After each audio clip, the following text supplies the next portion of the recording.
Bonsoir à tous, nous sommes vendredi 10 décembre 2021. Bienvenue dans votre forum de la presse, le rendez-vous hebdomadaire de décryptage de l'actualité de la semaine qui s'achève avec des confrères du paysage médiatique nigérien.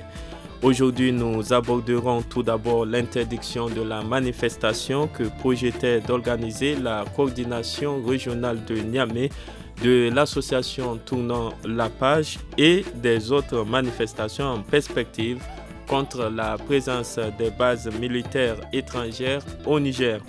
Il sera ensuite question du 7e Forum international sur la paix et la sécurité en Afrique, une rencontre qui s'est déroulée à Dakar les 6 et 7 décembre, à laquelle a pris part le président de la République Mohamed Bazoum. Enfin, nous terminerons avec l'organisation du Festival international de la mode africaine FIMA qui est à sa 13e édition organisée la semaine dernière à Niamey. Pour analyser tous ces sujets, nous avons le plaisir de recevoir comme invités 3 confrères. Ils sont tous des journalistes indépendants.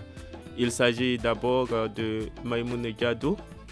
Nous avons également comme invité Sidikou Ousmane et enfin Issa Madougou. À la modération de ce forum de la presse de ce jour, je suis Michel Deji.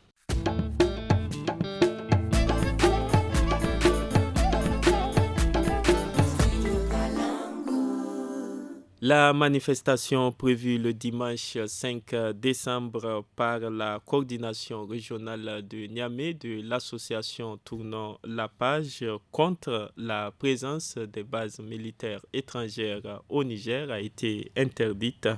Michael Zodi, le coordinateur national de cette association, dans un point de presse animé le lendemain de l'interdiction, a annoncé qu'une autre manifestation est en perspective pour le dimanche 12 décembre prochain.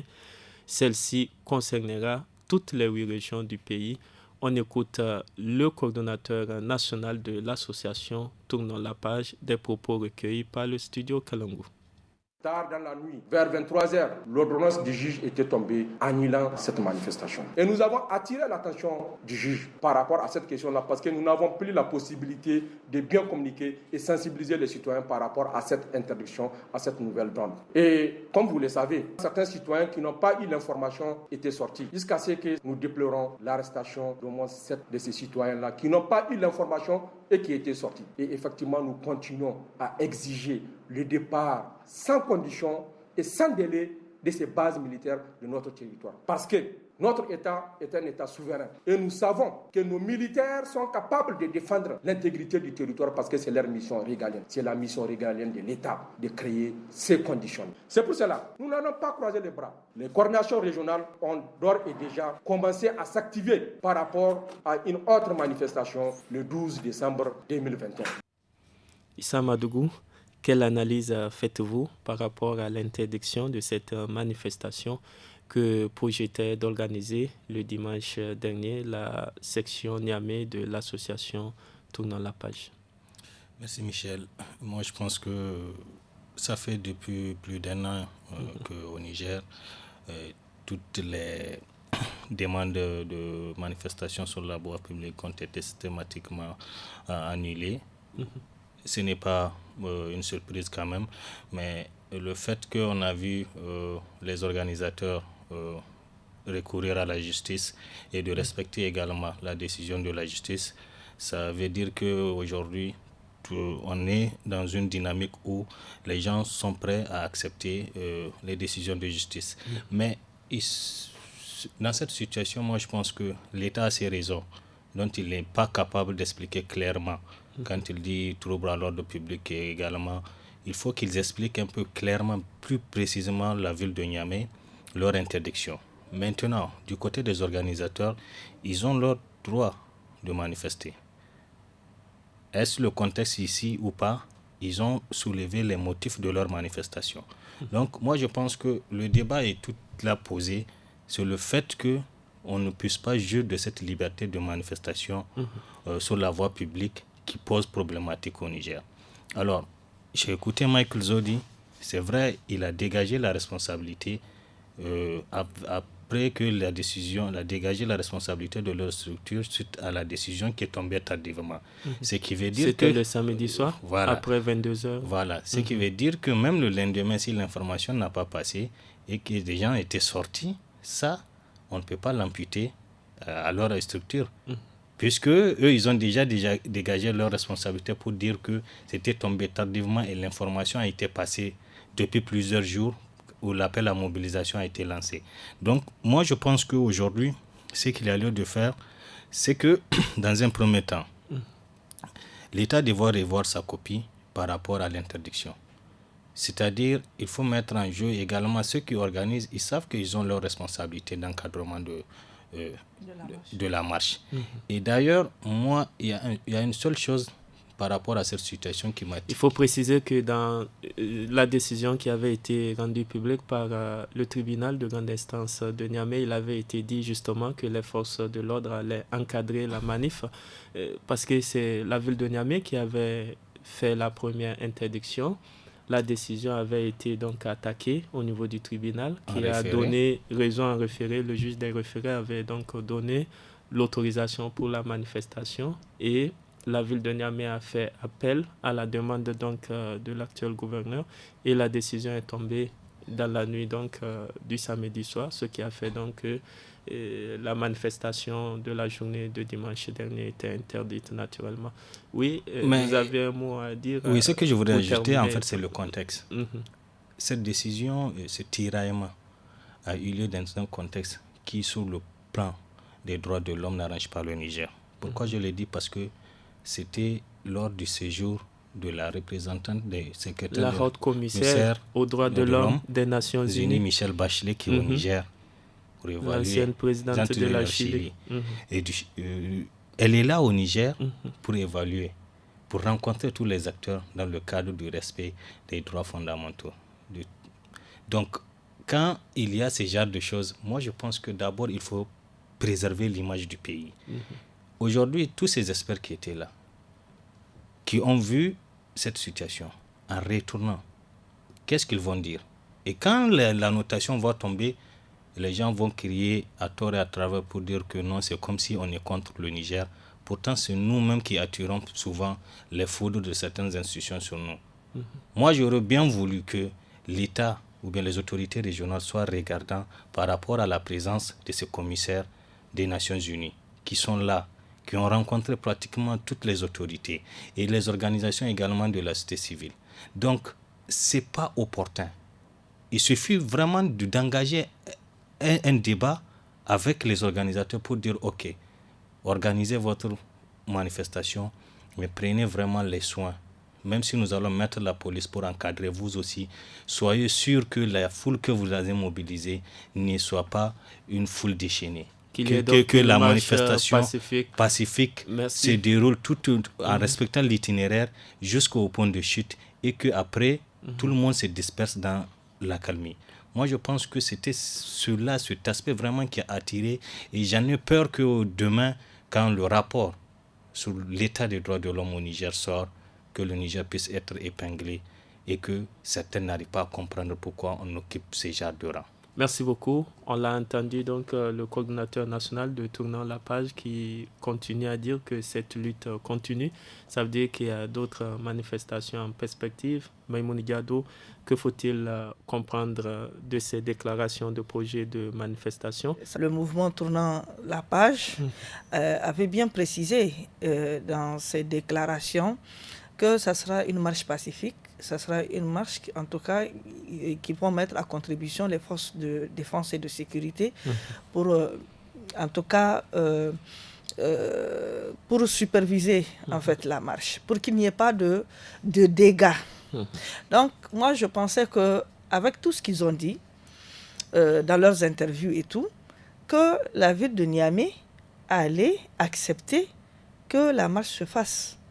Parce que tout simplement, quand on regarde, c'est vrai, nous sommes dans les mêmes contextes que le Burkina Faso, que le Mali.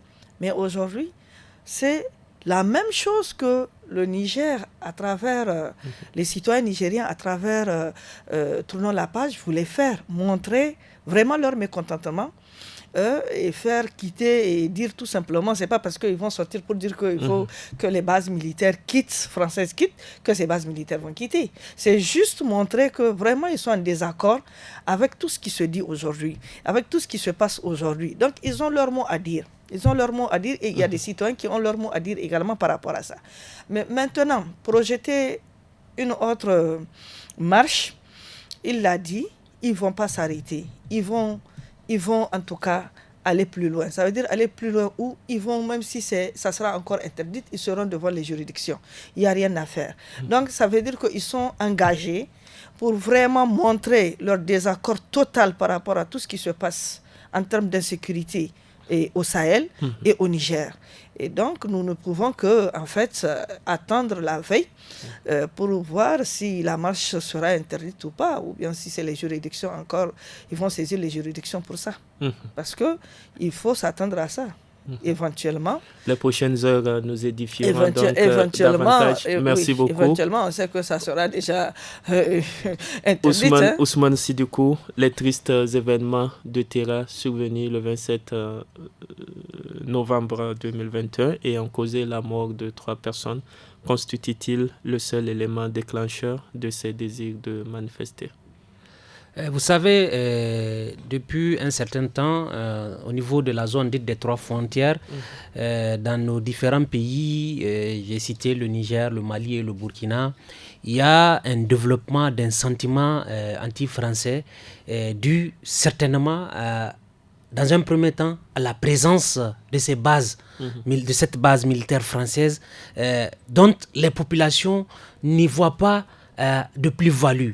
Pour preuve, plus elles sont là, plus elles écument nos territoires, plus les populations sont victimes d'attaques. Et souvenance, au Mali, quand il y avait eu, avant Barkhane, Serval, les populations, dans un premier temps, avaient accueilli cette opération avec des youyou, parce qu'elle a eu à faire ses preuves sur le terrain en repoussant juste dans leur dernier retranchement ces djihadistes. Mais à l'épreuve des faits, on ne constate aucune plus-value de cette base militaire française. Bon sang, pourquoi voudrait-on dénier le droit à ces communautés-là d'exprimer un ras-le-bol qui plus est légitime et qui est en train de se radicaliser et de se généraliser?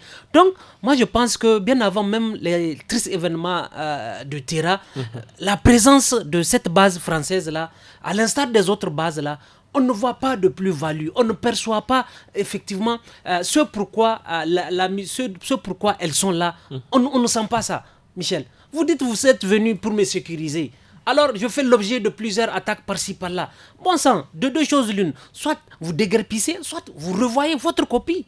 C'est aussi simple que ça. Donc maintenant qu'une organisation daigne vouloir sortir, exprimer vraiment un sentiment général à travers une marche qui plus est pacifique, suivie de meetings.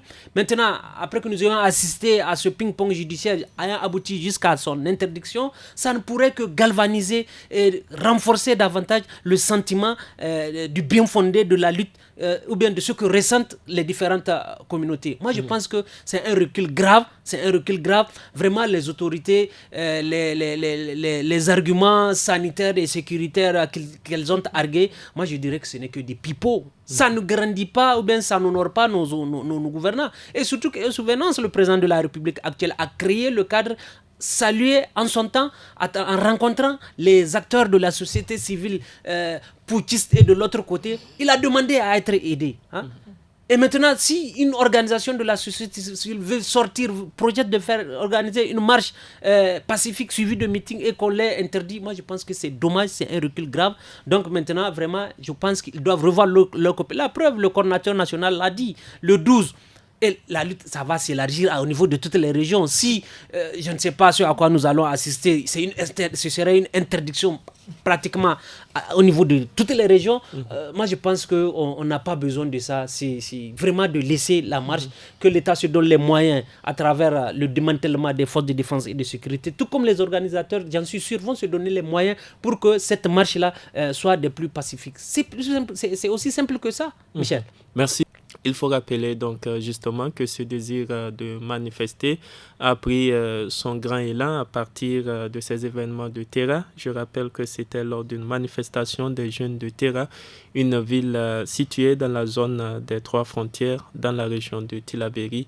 Ils contestaient le passage d'un convoi de l'armée française à destination de Gao au Mali.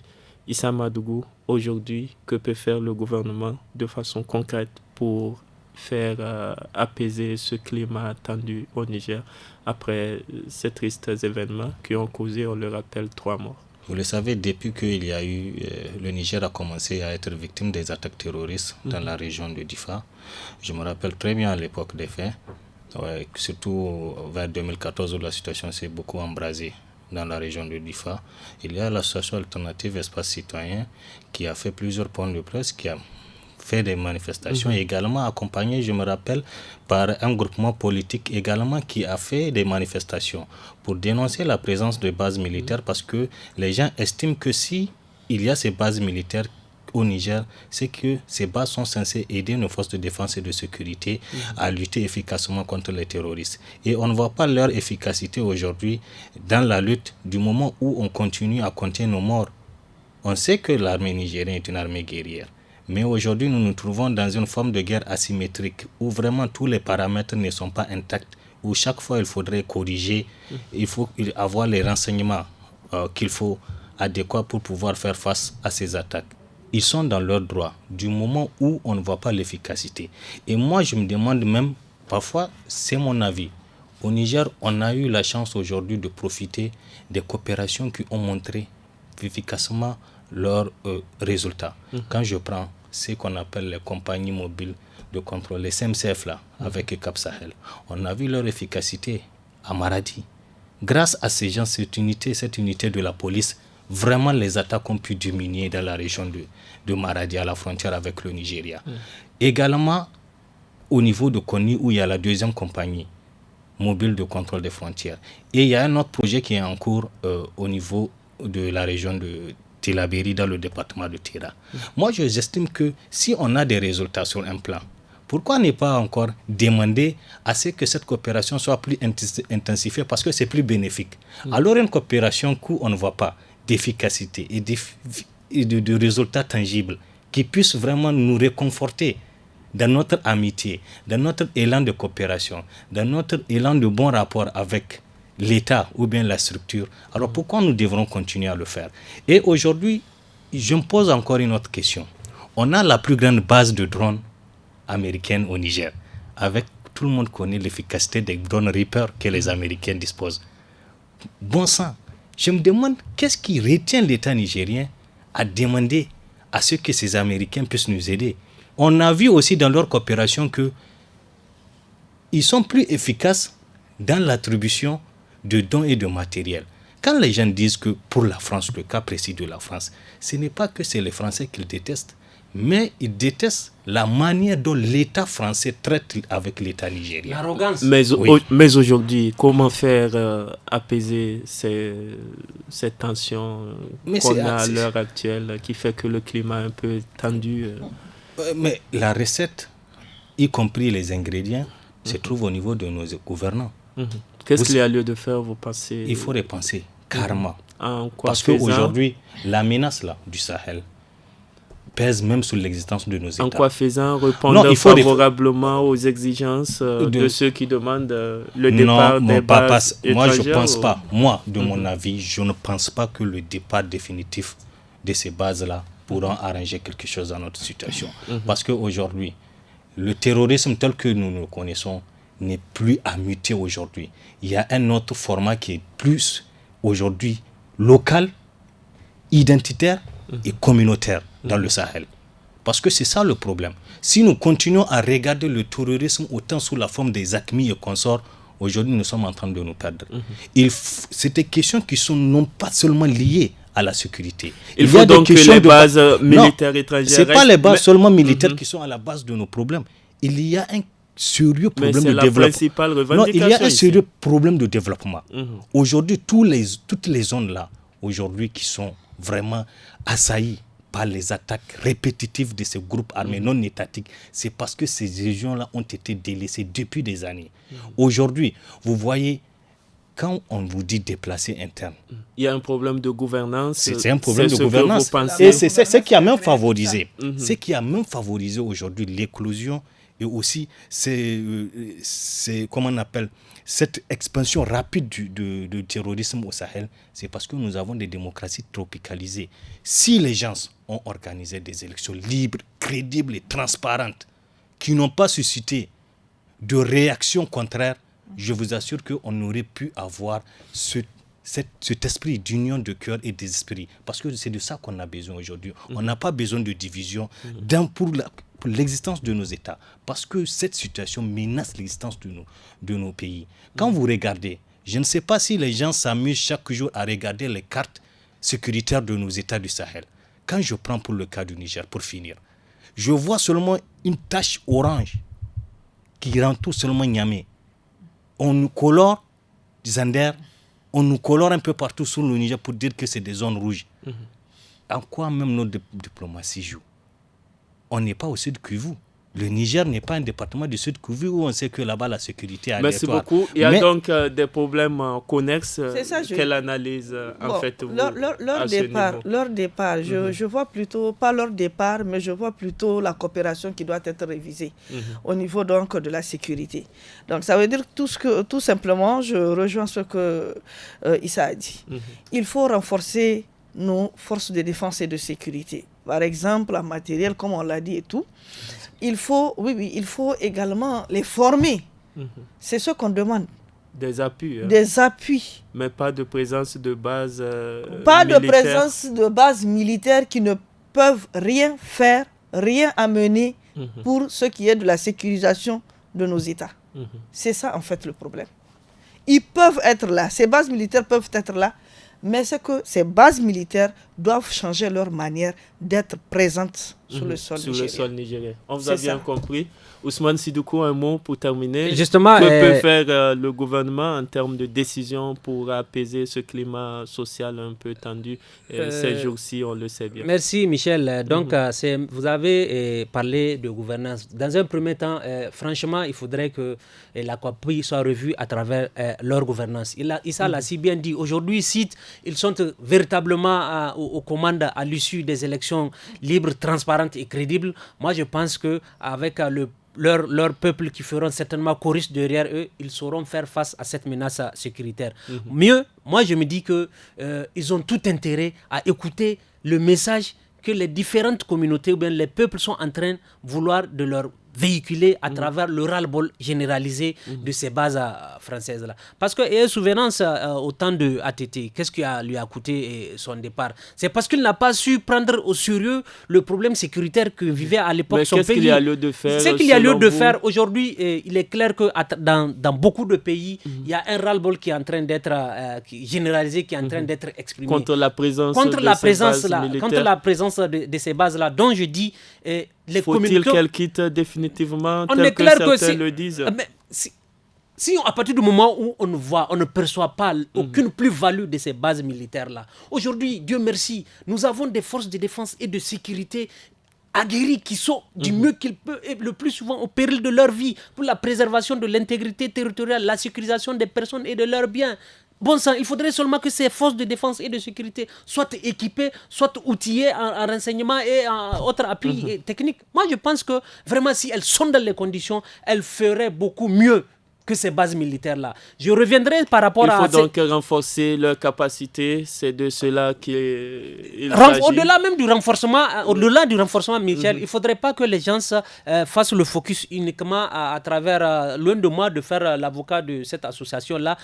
Le départ de ces bases-là, c'est entre autres. Ils ont même demandé, et vous avez souvenance des nombreux scandales qu'il y a eu, notamment celui du ministère de la Défense, la gestion ou bien, comment on appelle, l'audit de la gestion l'élection de l'ancien président, les écoles, on en a assisté à une querelle d'incendie. Dans la gestion bref, de la sécurité. C'est ce fourre-tout cohérent-là, mais c'est seulement peut-être le départ de cette base militaire française qui a pris le dessus, mais vraiment, c'est toute une plateforme, il n'y a pas que ça, c'est toute une plateforme, d'où vraiment l'occasion ou bien l'appel lancé au gouvernement de laisser vraiment, pas uniquement cette association, vraiment de laisser les libertés d'expression éclore dans ce pays, puisque, je le rappelle, le président a demandé à être aidé en rencontrant cette frange si importante de la population qui étaient les organisations de la société civile. Michel. Merci beaucoup. Il y a d'autres aspects qui vont être abordés justement dans le deuxième sujet de ce forum de la presse, et c'est pour parler toujours sécurité donc dans cette deuxième partie du forum de la presse de ce jour. La 7e édition du forum international de Dakar sur la paix et la sécurité en Afrique s'est tenue les 6 et 7 décembre dernier au Sénégal. Des chefs d'État, dont le président de la République et de nombreux ministres et représentants d'organisations internationales ont pris part aux travaux. Selon le directeur de l'organisation du forum, François Charles, cette initiative sénégalaise est née du sommet France-Afrique de 2013, pendant lequel le président français de l'époque, François Hollande, avait souhaité que l'on crée un espace de dialogue et de réflexion autour des problématiques de paix et de sécurité en Afrique à destination des décideurs. Issa Madougou, quels sont les enjeux d'une telle rencontre? Ça fait la 7e édition de ce forum. Pour moi, c'est le même rituel. Parce que les gens partent là-bas pour faire des discours. Mais au sortir, on ne voit pas efficacement ce que ça donne comme résultat sur le terrain. Moi, c'est mon avis. Mais est-ce que le fait qu'on ait déjà ce cadre d'échange et de réflexion n'est pas une bonne chose? On a déjà un cadre bien huilé qu'on devrait se concentrer là-dessus, qui est le G5 Sahel, bien sûr. Qui dispose de toutes les institutions connexes pour y réfléchir efficacement sur le phénomène de la sécurité et du développement. Parce que, vous savez, c'est un lien. On ne peut pas parler de sécurité aujourd'hui, tout ce que nous sommes en train de vivre, parce que c'est des questions de développement et des projets de développement qui ont échoué, qui ont fait en sorte que ces communautés et ces fils de ces différents pays, parce que ce n'est pas forcément quelqu'un qui vient d'ailleurs pour être à l'origine des problèmes. Ce sont les fils de ces pays du Sahel qui sont à l'origine de ces problèmes, du fait qu'ils sont frustrés, ne se sentent plus dans c'est vrai, très souvent même on constate que les terroristes sont des citoyens au niveau des pays du G5 Sahel. Oui, effectivement. Quand vous prenez le groupe de soutien aux musulmans et à l'islam, qui est dirigé par Amadou Koumfa et Iyad Alaoui, mais ils sont tous maliens, plus leur démembrement qui est au Burkina, qui sont tous des gens du Burkina. Ce sont des Burkinabés. Et au Niger également, au sein de l'État islamique du Grand Sahara, nous avons des Nigériens qui sont vraiment bien cotés, qui occupent des postes stratégiques. Quand j'ai dit ce genre de choses, par exemple, j'ai aimé le discours du président Bazoum. J'ai aimé le discours de Moussa Faki, le président de la Commission de l'Union africaine. Mais je me suis dit, est-ce que ce qu'ils ont eu à dire allait tomber dans les oreilles des autres décideurs afin qu'une stratégie efficace puisse être mise sur pied pour pouvoir vraiment apporter des solutions urgentes à ce que nous sommes en train de vivre aujourd'hui au Sahel. Les gens ont fait, c'est bien de faire le lien avec la crise sanitaire, mais quand même aujourd'hui, la première des choses dont nous avons besoin, spécifiquement pour les pays du Sahel, c'est la sécurité. Merci. Il faut que nous arrivions à garantir la libre circulation des personnes et de leurs biens. Que les gens aient ce sentiment d'appartenance à une nation.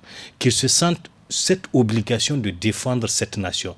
Mais pas dans l'exclusion. On ne construira pas nos pays dans l'exclusion. Vous l'avez dit, donc, le forum a donc une envergure continentale et plusieurs thématiques, dont notamment la question sanitaire en lien avec la COVID-19, sont les différents aspects abordés. D'ailleurs, le thème du forum, c'est les enjeux de stabilité et d'émergence en Afrique dans un monde post-COVID-19.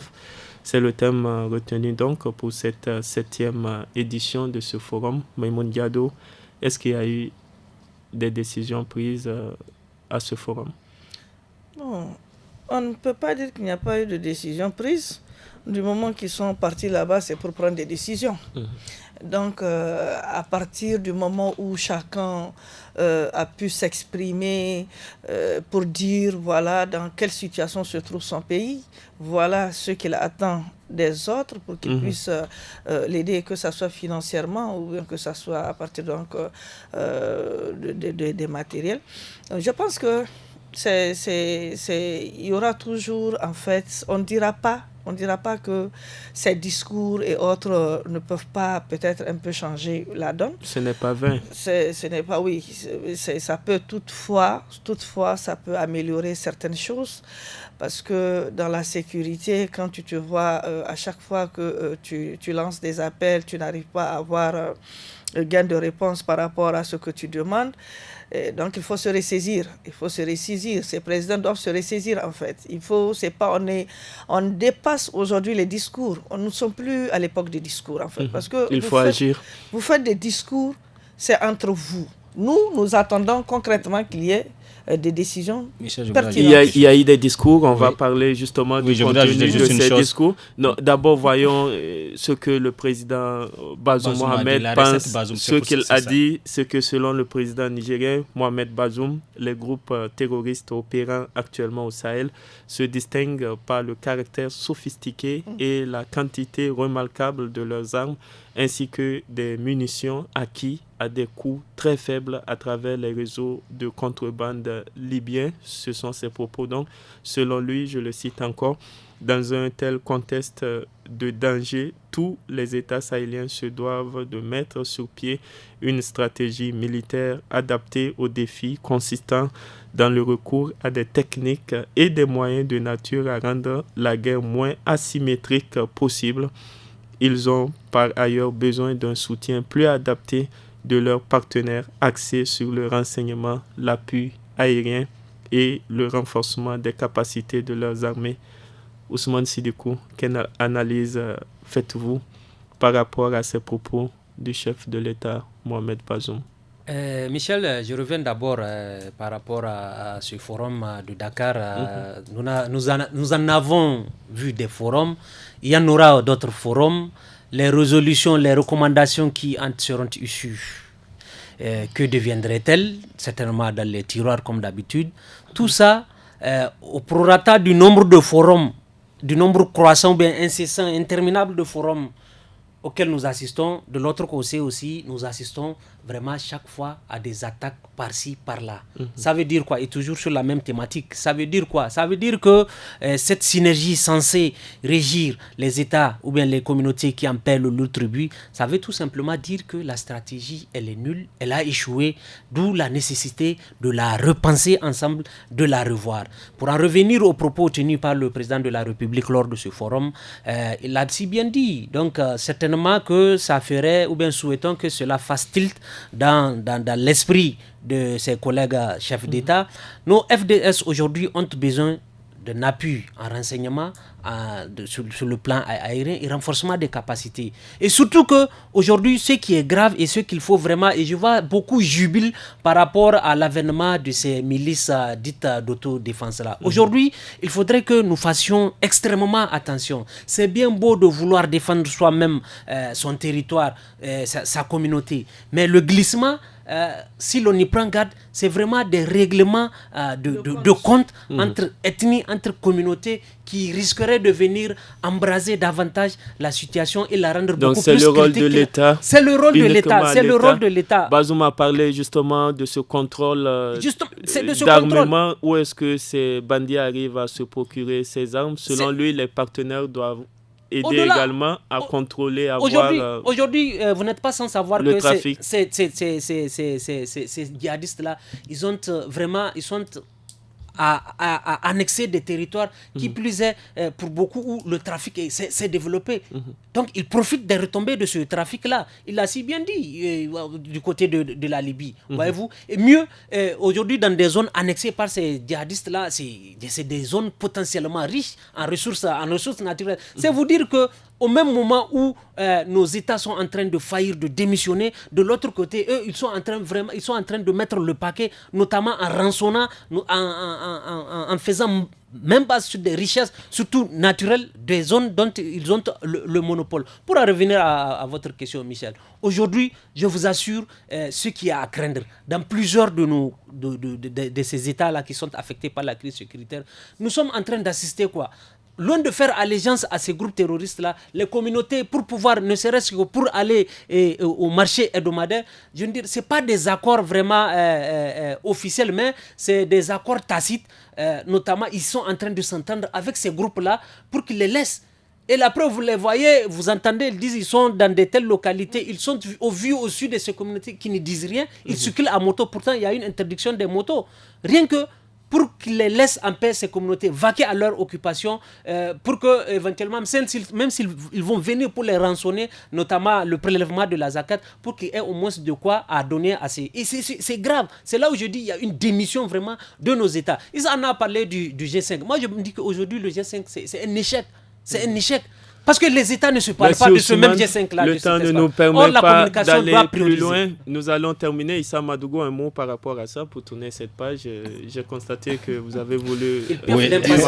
Oui, effectivement. C'est lui qui a eu à le dire, mais compte tenu du temps aussi. Je pense que je l'ai intitulé tout à l'heure, le discours du président Mohamed Bazoum, la recette du président Bazoum, même si certains pensent que c'était comme un aveu d'échec et d'impuissance. Moi, je ne le pense pas ainsi. Pour moi, ça, c'est mon avis. C'est la réalité. Il a parlé de la réalité. Il aurait pu ajouter une autre chose aussi, que l'approvisionnement de ces groupes armés, ce n'est pas seulement par le canal des réseaux de trafiquants qui viennent de la Libye. Souvent, c'est même lors des attaques. Lui, selon lui, en tout cas... j'ajoute également... Oui, c'est un point de plus que je suis en train d'ajouter. Également, il y a lors des attaques de ces des bases militaires qu'ils profitent également pour prendre des armes au niveau de ces bases qui sont attaquées. Maintenant, ce discours a été entendu, mais est-ce qu'aujourd'hui les gens vont faire quelque chose? C'est ça la question. Moi, je pense que au-delà de tout ça, du réseau, si on arrive à vraiment à contenir ce réseau de trafiquants pour que l'approvisionnement en armes soit limité, il faut que aussi nos États pensent à un autre phénomène qui risquerait de détruire même le tissu social, c'est-à-dire le développement des milices. L'intégrité du territoire, la défense... Il faut mettre fin à cela. Non, la défense... Ousmane Sidikou l'a dit. Merci beaucoup. Seulement à l'État. À l'État. Il faut Je vous donne juste pour finir un exemple. Vous vous rappelez des milices Janjaweed au Soudan? Aujourd'hui, où se trouve le patron des milices, Hemeti? C'est le deuxième chef militaire de la junte, après El-Bourhan. Donc, vous avez vu comment aujourd'hui, il continue à guider, même tout récemment, des ONG à l'échelle internationale et régionale ont dénoncé encore la réactivation de ces milices qui sont en train de créer désolation dans cette partie du Soudan. Ces milices. Moi, je pense que c'est... d'autres dessins. Non, si l'État... Mais il faut mettre fin à ça. Non, il faut mettre à ça, mais c'est un peu difficile du moment, point d'interrogation, parce que si les gens prennent les armes, se sentent dans le besoin et dans l'obligation de se défendre, c'est que c'est l'État qui a failli. Il y a une faillite de l'État. Parce que si l'État est là présent aux côtés de ces populations, les gens ne vont pas penser à prendre des armes. Et aussi, dans la formation des milices, là, il y a une autre question qu'il faut se poser. D'où viennent ces armes? Ce qui veut dire qu'aujourd'hui, le Sahel... Ce que vous dites, c'est qu'il ne faut pas applaudir cela. On voit des citoyens qui applaudissent quand il y a des milices. Prenne ses responsabilités. On a vu une vidéo sur les réseaux sociaux récemment qui a circulé où on voit des milices dire... Ils sont dans leur droit puisque c'est l'État qui n'est pas là. Maintenant, l'État ne doit pas favoriser cela. L'État doit prendre ses responsabilités aujourd'hui pour protéger chaque Nigérien qui se trouve sur le territoire nigérien. Merci, on vous a bien compris. Nous allons terminer avec la dernière partie de ce forum sur tout un autre plan. Le Festival international de la mode africaine FIMA s'est tenu cette année à Niamey. C'était du 1er au 5 décembre sous le thème La mode dynamique de paix vers l'intégration touristique et culturelle de l'Afrique. Souvenez-vous, ce festival a été fondé en 1998 par le créateur de mode nigérien Alfadi, de son vrai nom Seydnali Sidi Ahmed. Maïmouna Diado, il faut rappeler que Alfadi est également ambassadeur de l'UNESCO pour la paix. Comment s'est déroulée cette 13e édition du FIMA et qu'est-ce qui a fait la particularité de cette année? Honnêtement, j'ai pas bien, en tout cas, suivi cette année le FIMA. Parce que moi, je me dis que même si Al-Fadi est aujourd'hui ambassadeur de la paix, la situation sécuritaire, ce que nous vivons dans notre chair aujourd'hui, devrait quand même lui faire comprendre que ce n'est pas le moment. Le moment a été mal choisi en tout cas. Parce que vu la situation que nous vivons tous les jours, avec les pertes en vies humaines que nous engageons tous les jours, la situation de terrain, et tout cela, moi je me dis que rassembler... Vous trouvez le rendez-vous inopportun? Voilà. C'est ça votre point de vue? Voilà, c'est mon point de vue. Merci beaucoup, Ousmane Sidikou. Selon le promoteur du FIMA, Al-Fadi, les actions menées jusque-là consistent à faire en sorte que le Niger puisse profiter de ce grand festival qui est parti dans plusieurs pays, mais qui reste toujours une initiative nigérienne. Quels sont les gains de ce festival pour le Niger? De facto, c'est la visibilité pour notre pays. Donc, occasion pour nous vraiment d'avoir une pensée. Certes, Al-Fadi en est l'initiateur, le promoteur, mais il avait eu à son temps vraiment à bénéficier d'un soutien et pas de moindre celui du défunt président de la République, j'ai nommé Feu Général Ibrahim Maïnassara Baré. Donc, franchement, tout est bien qui finit bien. Les activités rentrant dans le cadre de ce rendez-vous culturel et artistique se sont bien déroulés. On ne peut que s'estimer heureux, mais c'est de repenser dans le fond et la forme quant aux éditions à venir pour voir à un moment ou bien, je ne sais pas, c'est à laquelle des éditions le film a été décentralisé pour avoir été tenu, je ne sais pas, à Agadez ou à l'intérieur du pays. Donc moi je pense que il faudrait penser à une délocalisation de ce grand événement culturel et artistique. On ne peut que dire chapeau aux organisateurs, dont le premier responsable Al-Fadi. Vivement d'autres éditions qui puissent vendre davantage le Niger en termes de visibilité. Le prochain rendez-vous, c'est donc dans 2 ans. Nous allons terminer avec Issa Madougou. Le FIMA met aussi en lumière les talents des artistes africains qui y participent pour présenter leurs œuvres. Environ 50 pays étaient attendus. À la fin de la manifestation, Al-Fadi a demandé le soutien de tous pour la promotion de la culture nigérienne à travers le monde. Quelles pourraient être les actions dans ce sens? Franchement, je n'ai pas très bien suivi cette édition du FIMA. Mais quand même, j'ai eu à lire quelques articles qui m'ont vraiment réjoui. Pourquoi? Parce que j'ai vu, on ne parle pas... on parle du bien du Niger. Ceux qui se hasardent à colorer tout le Niger en rouge là pour dire que c'est comme si c'est un pays où des astéroïdes tombent chaque jour sur la tête des gens, voient bien qu'il y a des gens qui vivent paisiblement.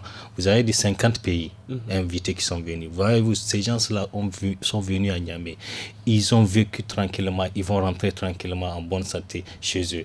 Alors c'est pour dire une chose, que le Niger, ce hasard à colorer notre pays tout en rouge pour dire que le Niger est infréquentable, que c'est faux.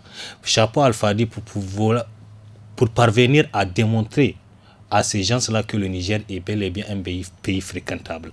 Moi, c'est sur cet aspect que je vois la réussite du FIMA. Parce que les gens pensent que le Niger n'est plus fréquentable. Que c'est un pays, dès que tu descends, c'est des bombes, c'est des EID, des engins qui sont là à exploser par-ci, par-là. Voilà, on a pu démontrer que ce n'est pas du tout ça. C'est à cela que aussi doit jouer notre diplomatie. Pour que vraiment notre diplomatie puisse montrer que le Niger est toujours ce pays fréquentable. C'est vrai, nous avons des poches, des parties du pays où ça ne va pas.